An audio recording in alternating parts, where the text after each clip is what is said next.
Welcome to this session of our very special and unique ZIPINAR. We call it ZIPINAR because we want to put in as much information, as much quality to our in our community. People who diligently join in to these webinars, and we try to give them the best that we can. How we bring in speakers who share their knowledge, their capabilities, and it's up to us to get it, to utilize it, and to give them the feedback. So if you are joining in from YouTube or LinkedIn or Facebook, do please comment and give us your feedback. That would help us to grow. That would help our speakers to know that if what else they can do, offer you, or they can help the community in so many ways. So, and if you're interested to be a speaker or you know someone, please do write in us. You can email us at webinar@letustalkit.com, or you can go to our website. And we do not stop only with professional webinars. We have our youth webinars, which absolutely focuses on developing our youth with public speaking, with making them aware of things and helping them to express their opinions and their ideas, because those ideas, those opinions do matter. So with having, and if you want to register your kids, you can go to letustalkit.com/youth and register your kids there. There are proper prep sessions every Tuesday and Thursday, and then we go live alternate Fridays and Saturdays with our two groups of youth. And we would love to have you and your child in it as well.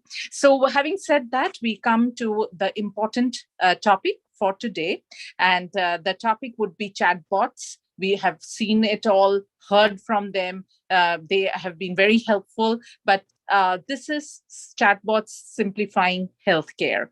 And we will know more, but before that, we have to know about Rajiv Garg. And he, as you know, that he should be more into technology. So he is a business leader and technology influencer with 15 years of rich healthcare industry experience, with focus on B2B partners management, program management, and delivery management for diverse technology projects, including APIs, cloud, mobile apps, enterprise applications. So if you are in the technology world, these words should sound music to you. And I'm sure that Rajiv will explain that as musically as possible. So absolute honor to have both the speakers today on board. But first we go with Rajiv. Over to you. Thank you so much, Julian, for the one of the best introduction that I've had in a couple of years. Thank you. Yeah. Yep. So yes, I think you covered very well my technical side of the house. But on my personal side of the house, I'm blessed with two boys. One is 7-year-old, another is 7 months old. I have a lovely wife who works as an associate partner in McKinsey. And technical is already covered. So let me share my screen quickly. And let me know once you're able to see it. Yes, we are. Yeah. All right, thank you. So like I told you, I have a 7-year-old boy. Now, like every other boy, normal 7-year-old boy, he does exactly opposite to what I tell him to do. I tell him not to go into the sun to play because it's too hot outside. He goes and play. I tell him to not to drink too cold of water because he just came out to home after playing. He does that. So one fine morning, he got up and he was doing. So I sensed something was not right. I asked him, "Hey, Ryansh, what happened?" And he told, "Yeah, there is a little headache. My nose is a little running nose, and it's a teary eyes I have. So I know something is definitely not right. So now, but I have to go for office. But now I have to go to a doctor. So what I did, I picked up my phone, dialed the doctor's number, and of course, it took me some time to actually keep on listening to that automated voice. The phone also got disconnected, but finally it got connected and I got an appointment. So I picked up my son, went into the car, and we drove towards hospital. There, paid the bill. There was a waiting of some 15 minutes.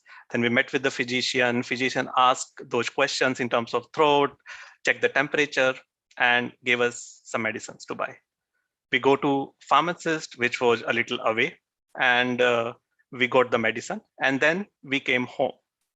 Now with all this, it took some two to three hours. So a heck of a start of a day. And these are some of the days where I wish that, hey, I should also fall sick and call it sick to the office. Right? But does it really have to be that way? What if I have a solution where at the comfort of my home, I will get the doctor appointment. I will be able to talk to a doctor.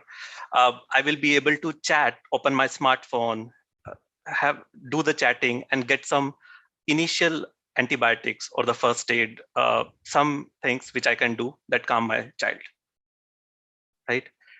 And that solution is chatbot. So today, chatbot play a vital function in healthcare world. Chatbot can do diverse services. Chatbot can actually give you some information messages, some adverts, but it can also provide some health or life savings recommendations. They can over the time, they can solve complex health issues for you. And they can also help you to buy life insurance, recommend the plans and whatnot. Right?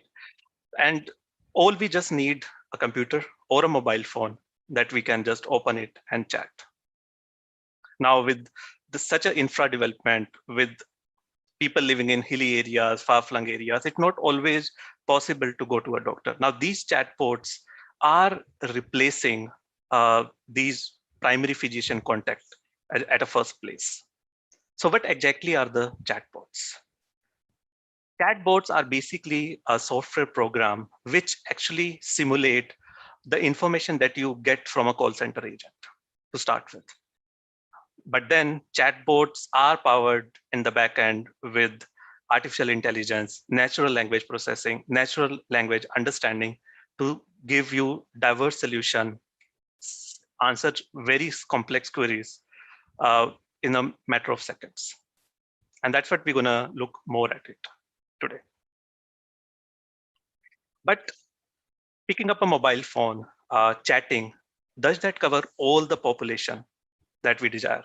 We have baby boomers, we have Generation X, we have Generation Y, we have millennials, we have Generation G. My 7-year-old son type much faster than me because he's Generation G and they are used to it. But what about the baby boomers? I'll give an example. So when my father turned 60, I gave him an iPhone. I was very excited. And very excitedly, I was showing him all the features of an iPhone. I was telling him that, hey, he used to have that Motorola Razr phone. It's a flip phone. And then I told him that, hey, no more buttons. Here is the iPhone. Open the screen, press the buttons and type you can now send an email. You can see the photos. He liked it, but then he said, I would still prefer to use my computer because the buttons are so small. My fingers are teddy bear fingers. That doesn't fit. Instead of W, probably I will be pressing some other button. Makes sense. And then he was saying that, hey, I'm very much happy with my mobile phone because I know how it works. I know the functions, but now with this iPhone having so much advanced feature, I probably will not be using it. So here I have Generation G, which wants to learn the technology, wants to have everything done quickly. But then I also have a baby boomers on the other side or Generation X on the other side, which they just want to have in their comfort zone, would like to go with what they know already. So what about these population? I'll give you another example. When I got my first computer, after when I was in college, I got it with Windows 2000. It just came like a typical teenager. Initially, I used it to open MS Paint, to draw some pictures. I used it to play games. That time Yahoo chats used to be very popular. So that was my first tryst with chat. I was, top of the world doing chatting, and I was using keyboard and mouse to communicate with the computer. And then in around 2007, Steve Jobs came and introduced iPhone to the world. Now I have this small computer on my lap where no buttons I have to press. Just with the glass, I communicate with the iPhone. I can play with the pictures, I can type my emails, which my father declined to do. But I was very happy with it because I'm a millennial. I learned it. But the expectations for all these years with the technology is that technology will advance and the human will learn. Earlier it was keyboard, mouse. Before that it was floppy disk, and you need to use MS-DOS commands to work, right? And now it's iPhone, Samsung. We are all just learning. But with the advancement of technology, with so much computing power, with NLP, NLU, AI, lot of historical data behind the scenes, we have a medium which we can communicate with the machine. The medium where I don't really need to learn anything. The medium that I'm born with, the medium that comes naturally to me, the medium that I'm right now using to communicate with this group, my voice. And that's where comes the voice assistant or voice chatbots. Alexa, Siri, Google, Samsung, Bixby, all these devices are hearing what we are saying, processing it, and providing the answer that we need. So basically, now the tables have turned. Instead of humans learning machines, machines are learning how human works. And as per one of the survey, the adoption of these devices are much more faster than any other technology in the world, which include mobile phone as well. And the reasons are very simple. I'll give you a couple of reasons. The voice comes naturally. When the child is born, how he communicate? He is hungry or she is hungry, the baby cries. Baby wants to sleep, the baby cries. Baby is happy, the baby laughs, right? Before anyone would understand or learn how to use computers or learn anything, they learn how to speak. It's so natural. There is no learning curve. Now let's go to my father. My father started using Alexa long ago, and he's very happy with it. There is nothing he needs to learn. Now in India, Alexa comes with a lot of languages, even the regional languages. He's very happy. The second reason why these devices adoption rate is so high. I'll give you an example with this. You have, I'm sure most of you have an email address outside of work address like Gmail, Yahoo. You get some junk mail, what we do normally, or at least what I do, I delete it. Next day I get a junk email, I delete it. Next day I get the same junk email, or after a few days, I delete it. And I do it every time. But what if I have taken some time, open that email, press the unsubscribe button, enter my email address and enter some comments and done away with it. But I don't do it. The reason being the time, it's a time consuming. Time is the precious commodity, and anything that saves our time is something that we run towards. And that's what these voice chatbots does, save times. And of course you can do multitasking with it. Now you're driving a car. I don't expect you to keep on chatting with using some chatbot. Probably your next chat will be in hospital then, if you do that, right? But with this, you just talk to them, and you will have an answer right away. We are living in an ambient computing world. Ambient computing is basically where there are devices sitting at your home who are noticing you, who are trying to understand you, who are ready, always available, and give you answer when you ask them. And now let's go into some of the applications of these ambient computing or voice chatbots. So let's start with an example. So I'm sure most of you play with your children some or other game. I play with my son football. Now I'm playing football with my son. So I go left, I go right. I just taken the ball from my son. I am I'm running fast towards the goal, and bam, instead of football in the goal post, I'm in the goal post. And my son was laughing because I slipped. Now I have blood oozing out my knee from my arm. Now with that, I cannot expect myself to start running into the house, picking up some manual, or start chatting with some chatbot, right? But what I can do is I can talk to these devices and say, hey, Siri, could you help me with some first aid kit? I, got a cut on my finger. I have a cut on my knee. What should I do? And Siri will say, sure, this is what you can do on the first aid kit, and then also can make a call for me to the doctor. Right? The other example is the aging parents. Now, imagine we have a parents that would like to maintain their independence, would like to live independently, and maintain their independence. But then the age is also catching up. They become forgetful. They forget how to take, when to take medicines, and forget their appointments.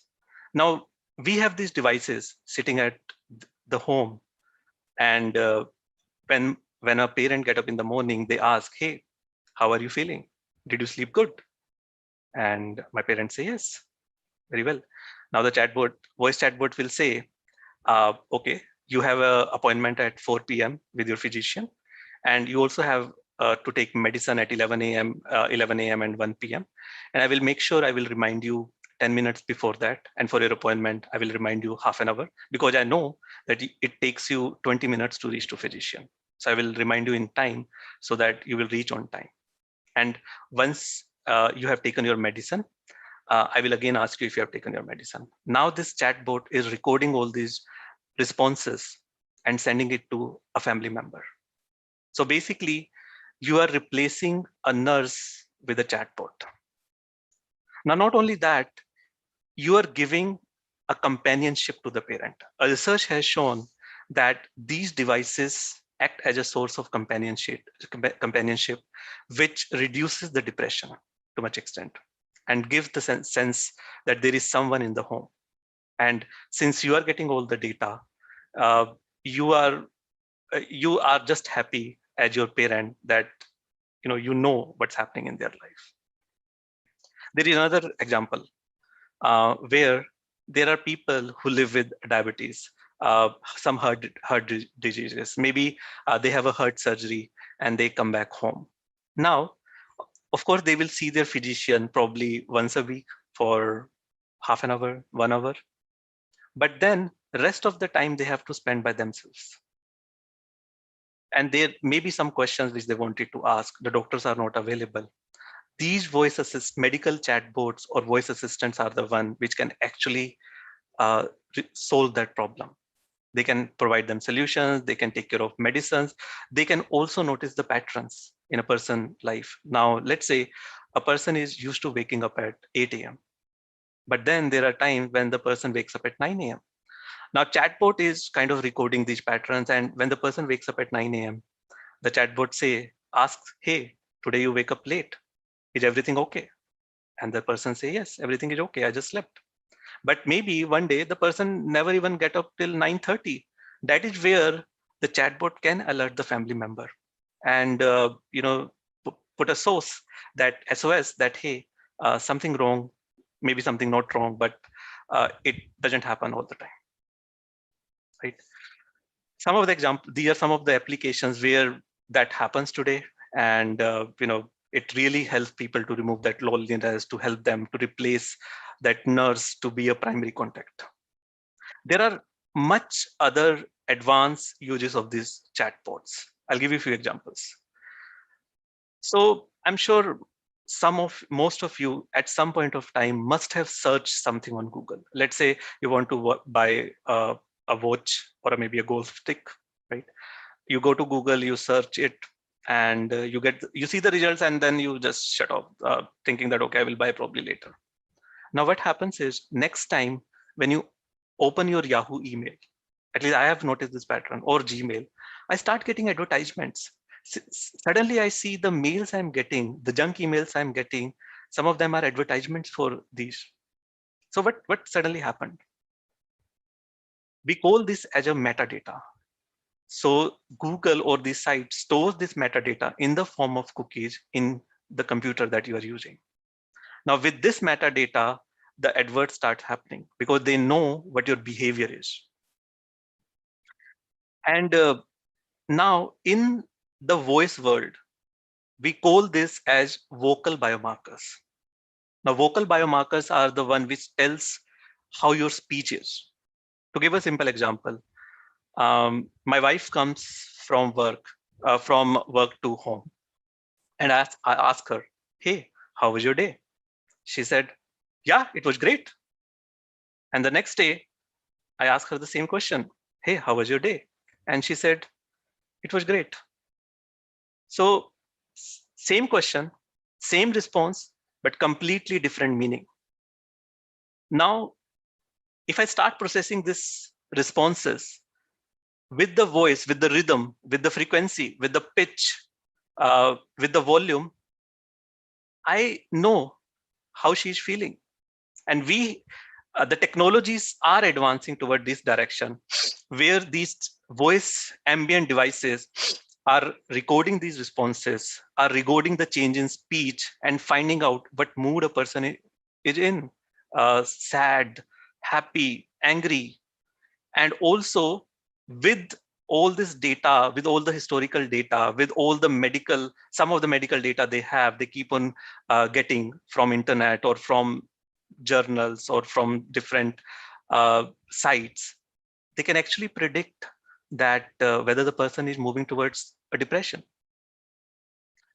And again, we can, in fact, the studies are being done on the technology advancement where it can be predicted that are there any speech impairments that are happening because of cognitive failure, because of Alzheimer's.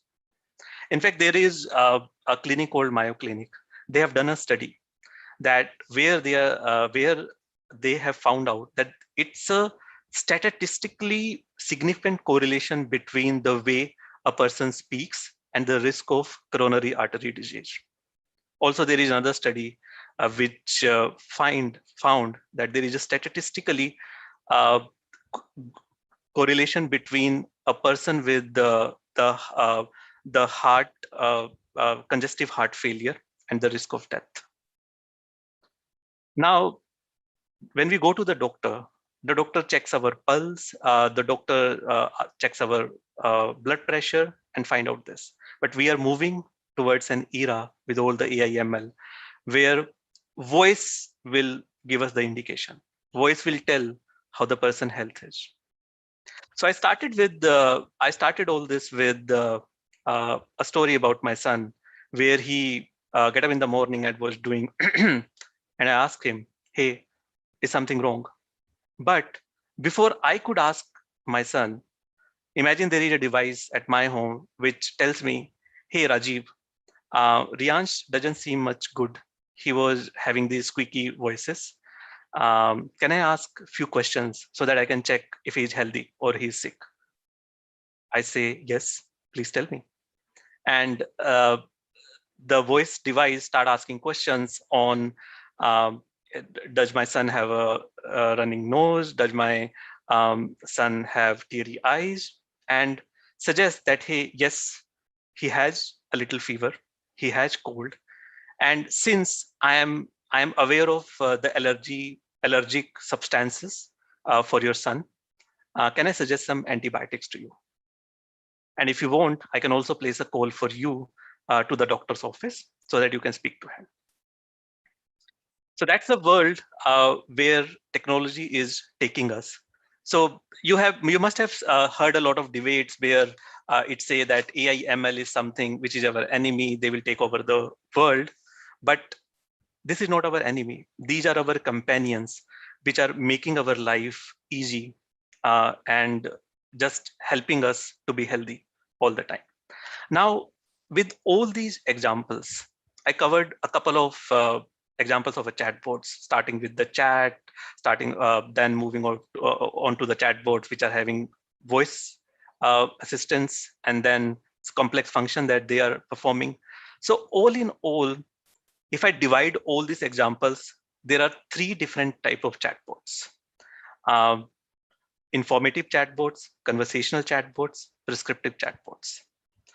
Informative chatbots are more very simple chatbots, give you more advertisements, AdWords, information messages.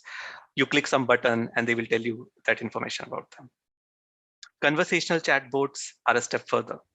Conversational chatbots actually converse with you. They range from level 1, level 2, level 3, and so on. Level 1 are one where there are predefined questions and predefined answers. So you chat with them, you type something, they will give you the predefined. So as an example, you ask the question, hey, chatbot, what are the symptoms of diabetes? And chatbot predefined answer, they say, yeah, more thirst, sleepiness. These are some of the symptoms of the chatbot. But then come level 2 or level 3 conversational chatbots, which analyze the data for you and then give you more descriptive answer. The conversational chatbot doesn't read sentence as a sentence. It waits for you to put all the question that you would like to put and then read that question as a whole question and then give you the answer. So in my earlier example, now you will ask to the chatbot, hey, what are the chances that I have diabetes? Now the chatbot will start analyzing, taking into account your age, your eating habits, your exercise patterns, and give you an indication or prediction. We call that prediction in the AI/ML world, that yes, you might get, there are high chances that you might get diabetes. Prescriptive chatbots, it's a conversational chatbot, but it goes way further. It actually have all the qualities of AI, ML, NLP, NLU, every other, and then it actually gives you the solution of the complex problems. These chatbots are today are being used for the people who are diagnosed with depression, some mental health issues, and they, let's say somebody is saying, hey, my test didn't do well, or I failed while I was giving a speech. It was pathetic. I'm feeling so sad. And that's where these chatbots start talking to you in like a friend, like a doctor, like a counselor, to bring you at a level where you are not feeling bad about yourself. Now the technology behind chatbots. So I think I talked about it a lot. The major technology is NLP, AI, ML, but NLP or AI, ML doesn't work by itself. They need a huge data, a huge knowledge base to process. And that's why we always say, when you deploy a AI, ML model, it works on a very few set of data. But as you keep on using that model, you keep on adding to its knowledge base, it will keep on being perfect in their predictions, keep on giving you the answers. And that's what these typical chat, I'm not talking about the informative chatbots, I'm more talking about conversational and prescriptive chatbots, where the chatbots are fed with a lot of data. They have all the historical data about you, all the things that are happening around it to give you a prescriptive answer, which can be useful. So chatbots, I think by now we must have known that it has huge benefits. In fact, I was reading one of the research by UMI Global, and as per that, the chatbot market going to be increased by CAGR of 21%, and by year 2027, they are expecting that the chatbot market will be around $960 million. And if we think about the business that can save cost because of these chatbots, 150 billion is something which the research done by Foster, Accenture, they have said that this much amount of money healthcare business can save if they bring in chatbot or if they utilize chatbots to the full potential. Of course, as we have guessed by now, that definitely it brings huge satisfaction in customer because the chatbot never gets tired. It's available 24 hours, 7 days, never get tired, always give accurate answer as it could.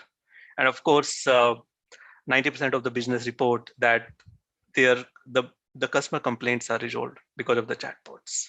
So a lot of huge benefits. Again, these are AI ML is something which if we use it properly, if we design the models, if we deploy them at a perfect time and place, they can be boon to any of the business. So with that, thank you so much for being lovely audience. And thank you for giving me this stage to share some of my thoughts. And now I will open floor for any questions anyone may have. Thank you.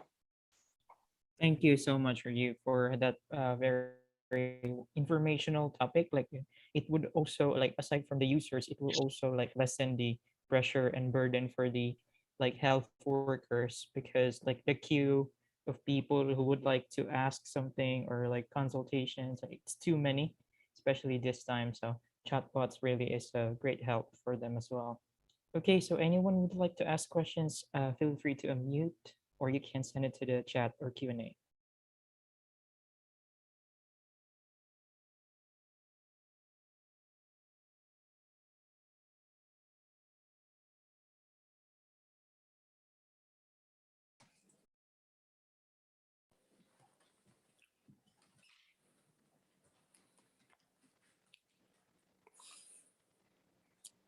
Thank you, Rajiv, for the excellent session. That was No, a very thank nice. you. Thank you. Thank you. That was a very, very nice overview covering a lot of the aspects of this whole thing, and we'll definitely would love to stay in touch with you. Definitely. Thank you.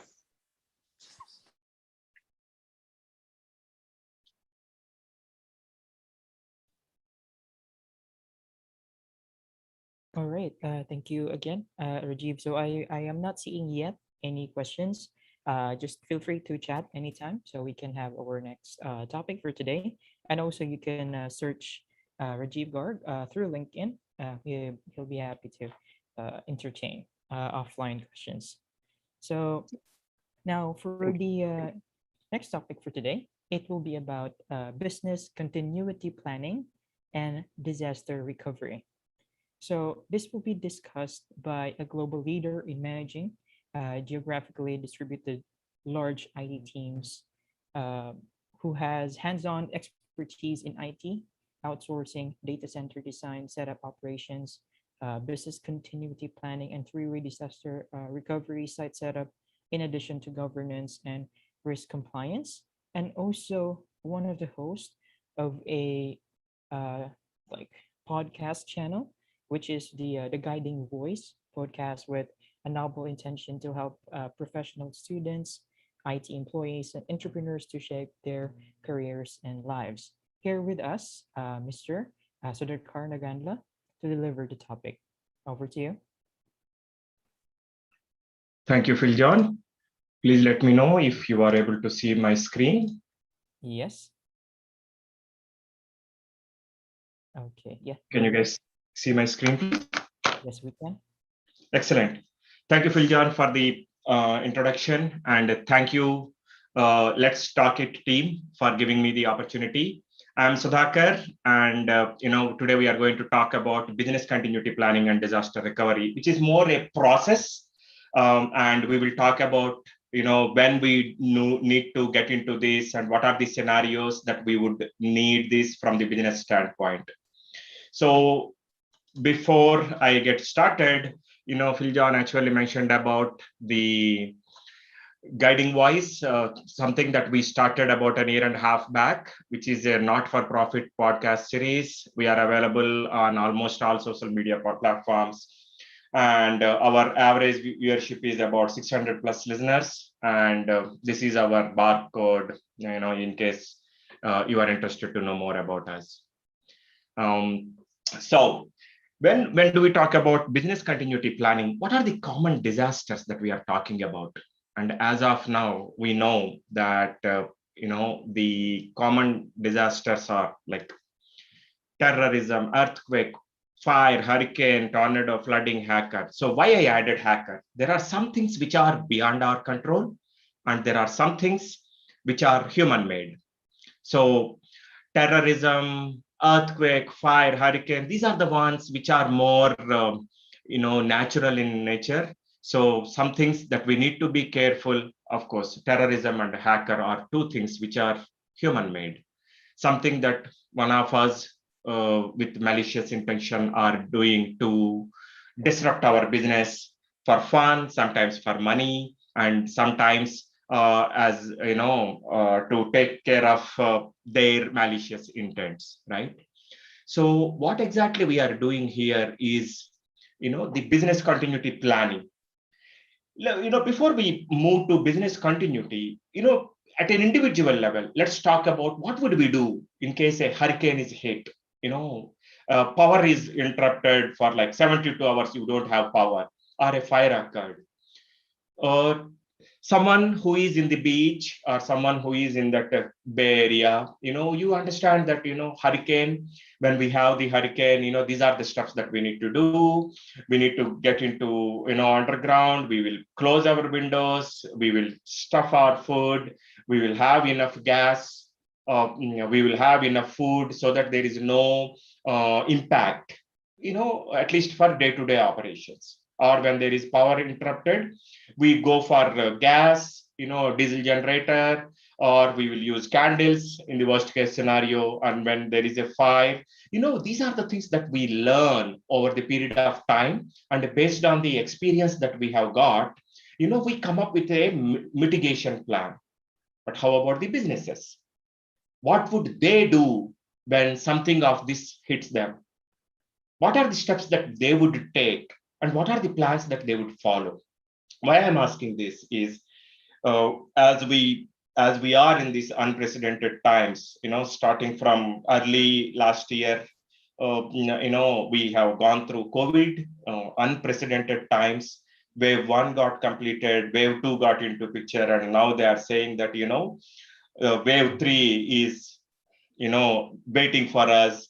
We don't know whenever that happens. We all pray, wish that, it doesn't happen. But, at the same time, we are running out of our Greek letters. It started from Delta, Gamma, all different variants, possibilities that are there with various varieties of COVID that is coming and hitting us. So when something like this unprecedented happens, what is that we need to do and how to be proactively ready is what is the topic for today. That is business continuity planning and disaster recovery. So what exactly do we mean by BCP? It is typically the overall strategy that we have to ensure that our business is always up and running during and after the disaster. What exactly do we mean by disaster? We already talked about, the man-made and natural disasters, right, in this slide. Now, what is disaster recovery? If you see, business continuity planning and disaster recovery are in a way augmenting each other. And at a broader level, disaster recovery is part of that larger business continuity planning. So disaster recovery refers to, the ability to restore our applications, systems, and critical data to ensure that the business actually continues to operate as normal as possible. Please note that when we talk about business continuity planning and disaster recovery, there are different levels at which we can have this conversation. There is at an organizational level, but we are actually focusing primarily on the technology side of the BCPDR component. Okay. So what are the key elements of BCP? As part of our business continuity planning, business impact analysis is one key aspect, meaning, what are the activities or what are the stuff that can happen, the impact of not having that business, that service, that solution available, and what are the realistic impact of those factors or the key aspects of that, business impact analysis. Then we come to the risk aspect. Then again, the same component. What are the main threats and what are the likelihood of that specific threat can hit us? And God forbid, in case that specific threat comes and hits us, what is the mechanism and how impactful that threat is for the overall business is the point that is covered in risk aspect. Then the resource. God forbid, if something really bad happens, what should be the specific role and responsibility of a resource? Who should be, working on what? And who is taking care of the long-term strategy recovery? Who is taking care of tactical activities? Those are actually covered in the resources. The next thing is key information. It is about who are the key stakeholders, whom should we communicate, what to be communicated to who during this crisis is this thing that we need to cover in this key information. And the last aspect or the last stuff is incident management. When responding, who needs to do what, and when some specific service is getting recovered, who are the key components, who are the key resources, who needs to test this and ensure that we are coming back to normal. So if you see, these are the key elements that work in in collaboration with proper tight integration, so that the business continuity planning actually has all these things readily available, so that something of similar to what is the current situation happens, we all exactly know from the organization perspective what needs to be done by who, and who are the key people that needs to be responded in what way. So overall governance is what we are talking about here. Once we have those components, what needs to be considered for planning? So we talked about some of the key components already. Some, the format, what is the crispier, the better. The roles, we already talked about resources and role, in the previous slide about who needs to respond and who does what.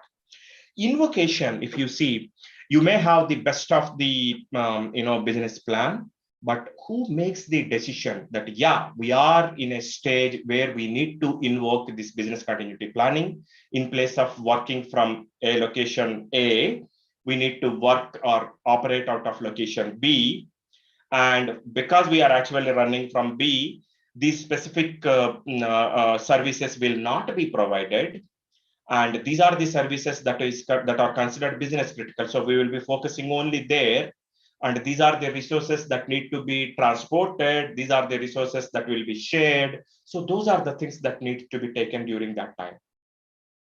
And when we are talking about distribution, we have this policy, we have these copies where they are kept, what are the priority of services, and all the stuff that we talked about. The one key activity that we need to do is, when we have this business continuity planning, we need to ensure that we have these testings done on regular basis, because something that we don't practice, something we don't know whose responsibility is what during the crisis time, if it is not documented and if we are not following it in our regular testing time, it becomes really tough for us to manage during the crisis time, because without practice, we will not be perfect. And the last component is maintenance, that is, have a plan and ensure that that is always up to date, upkeep.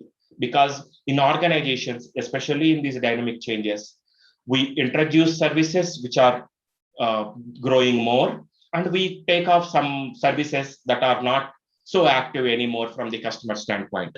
So maintenance of that specific document, priorities and services, ensuring the criticality is rightly tagged so that we understand what is the first service that we need to recover, are the key components that we need to consider during the business continuity planning. Now, we have the business continuity. We talked about the other component, that is DR plan. So in the DR plan, see, we need to take care of our data. We need to take care of our recovery strategy. So it may be something that is done through internal resources, something that might be outsourced to some third party. So those are the two components that we need to take care. At the same time, data backup and recovery strategies, because when something like terrorism or something like natural flooding type of activities happen, if you are having your services from data center, we may lose the server, we may lose the network switch, but we need to ensure that the data is taken care. Some of the data, depending on the criticality, we may need to keep it in the tapes, in the fireproof cabinet. Sometimes we may need to keep it in off-premise, in the same city, in a bank locker. Sometimes we may need to synchronize that data into cloud or into the other location that we are having in the nearby.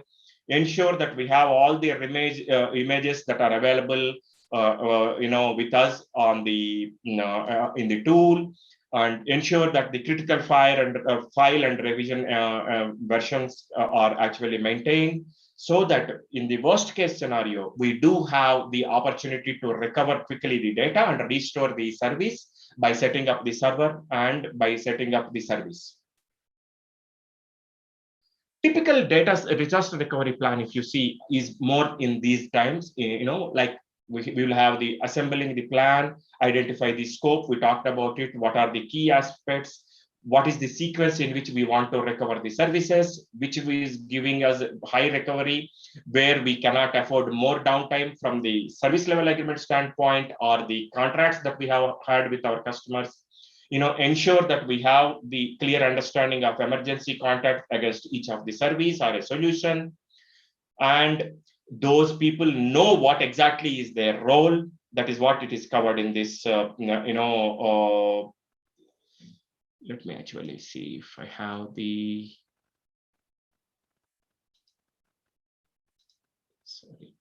Laser pen. Sorry. Assign the roles and responsibilities. Ensure the disaster recovery team is fully aware about their responsibilities against a specific team. Ensure that the data and backups are properly taken care. We talked about these on-site, off-site, cloud, in any regional location. Restore the technology functionality and ensure that the testing and maintenance of that restored service, so that the customer actually is not getting impacted with the downtime that is caused by either human or natural cause. As part of the disaster recovery, there are two components that we always talk about. One is the recovery point objective. Second thing is recovery time objective. Broadly, recovery point objective is how much of data we can afford to lose. So for example, if we are in banking sector, we cannot afford to lose any data. What do I mean by that? For example, if we go and withdraw $1 million from bank and the data gets cut and bank systems go down, and after recovering, they realize that my withdrawal of $1 million is not documented in the system. That is a huge risk for them, because it is a direct, tangible disadvantage. It is a tangible loss for the bank. But if we are actually into a business where, once in a day we do uploading of all the transactions, nowadays, not many applications are like that. However, it purely depends on the appetite. Some of the organizations, some of the businesses are still using those batch processing. There, you can still afford to go, have the data, which is 30 minutes old. However, in the real-time applications, like, for example, e-commerce or banking or shipping, these are the applications or businesses where we will not be able to afford even the loss of even 1 minute of data. So that is the measured in recovery point objective. Recovery time objective is more the duration in which we can afford the system to be down. So if we say that, hey, we have the right data, but system will be down for like 30 minutes, we can still manage it. We can still say that our systems are down, we will be back in 30 minutes. So there are some applications which can afford that. There are some businesses that can afford that. So these are the two components that we are talking about from a disaster recovery standpoint when we are designing the specific BCP and DR plans. So in visual representation, if you see here, from the time disaster strikes, the last point where the data is in consistent usable format is the recovery point objective, and how long the system can be recovered to be operational back 100% is the recovery time objective, RPO. So what are the key elements of successful BCP DR? preparedness, response, recovery, mitigation. So we talked about a couple of them already, like we need to have simulation exercises, sample data loss, catastrophic simulation, tabletop exercises, who will do what at what time in case something bad happens, ensuring the testing is done from the data consistency standpoint by whatever data we have taken back up, we need to try it restoring into something. In case something bad happens, at least we know that the data is consistent, we can recover it, we can restore that data. We need to ensure that the testing is properly done from the RTO, RPO standpoint. Training is for the resources so that the resources are fully aware about what are the key components they are talking about and what needs to be focused during the crisis time and their roles and responsibilities, and third-party audits to ensure that our processes are fine. We always talk about these four things, right? People, audit actually helps to know that people are fully aware what is their role, their skill set level. Process, the documentation, the process is actually clear on who does what. People, process, technology.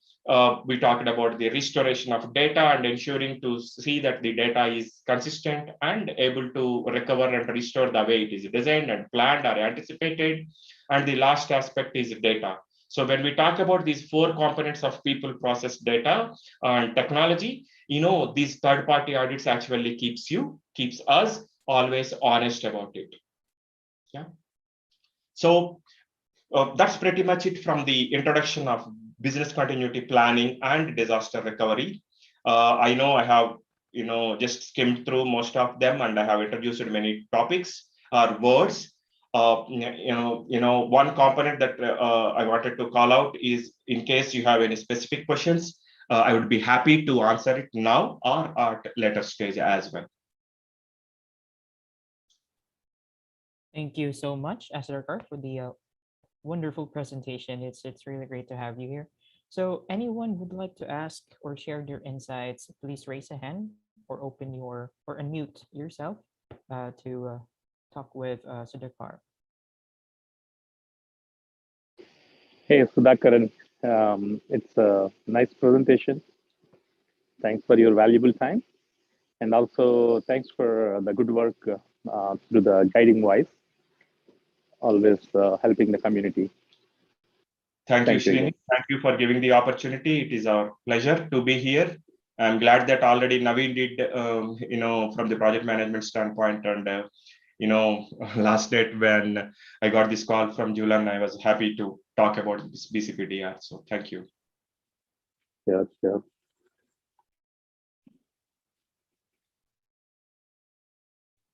And we have one from Niranjan. He said, thank you, Sudhakar.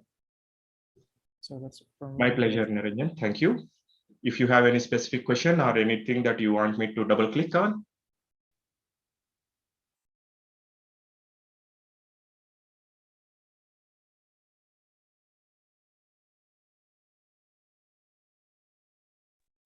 Okay. So I was on mute. I'm good, thank you. Excellent. Thank you. Okay. In case there are no questions, this is how you can reach me. My email address is there. My LinkedIn profile is there. And in case you want to contribute to the society using the Guiding Voice, our platform, we'd be happy to host you guys. And in case you have any suggestions, please feel free to approach us in any of the medium. All right, thank you so much. Really Definitely. Thank you. Really appreciate your time and effort, Sudhakar.